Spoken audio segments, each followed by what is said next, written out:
Now I'm going to tell you something. So you all know there's one investor in pro forma. His name is Fred DeLuca. Fred DeLuca started Subway. Makes Fred DeLuca mad when you go visit Subways. Whenever he comes to hang out, I always say, Fred, I don't know why I ask him. Fred, where do you want to go eat? Like, why do I ever ask? Because the answer is always, I want to go to Subway.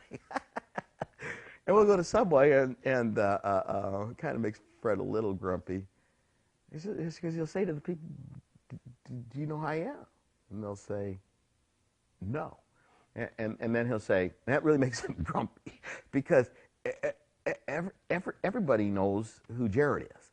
You know, so when Jared goes to town, the news people are there and everybody wants to get a picture of Jared, but nobody knows who Fred DeLuca is. In fact, he'll give his credit card. So we'll go to line at Subway, and he gives his credit card to the person and says, now, I'm going to hang out with my buddy here, and we're going to talk for a while. And what I want you to do is I want you to pay for everybody's meal that comes through the line with this credit card until we leave. And now the person's all shook up because they don't know who this guy is or what's this all about. So then they go in the back or they make a phone call and they'll say, oh, that's Fred DeLuca.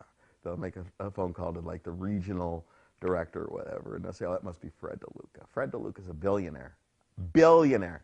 Billionaire with a B.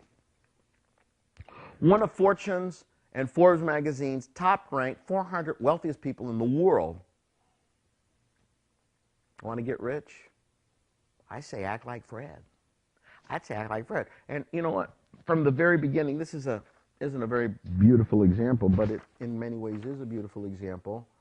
You don't have to really see it or memorize it. I called Fred and I said, you know, Fred, I'm putting together this whole, when we were back putting together the webinar, trying to explain the sales system and why it's important to analyze, why it's important to measure your pipeline.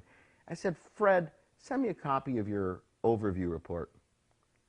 Now, Fred DeLuca was a typical failure waiting to happen. A 19-year-old kid who started a submarine sandwich shop because his Uncle Pete told him that might be a good idea and put in $1,000 and said, you can make sandwiches while you're not in class and you get buddies to make sandwiches while you're in class.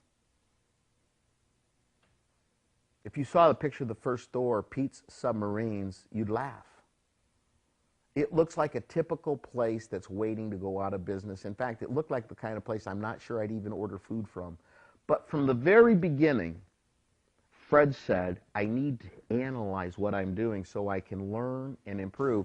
And in the very earliest of days, I think that they may have had 100 and some franchise owners when he started filling out this overview report every week. He managed the business by the numbers. Companies that are publicly held are forced to do this. They have board of directors, and believe me, they have monthly meetings, they have quarterly meetings, they have annual meetings, and they report. Apple Computer, you think they got to be big by accident? Microsoft, you think they got to be big by accident? Big companies, you think they got to be big by accident? No. They pushed through comfortable, and they got to wealthy by doing the basics. Learning and improving every day, every week, and every month, because it's your choice.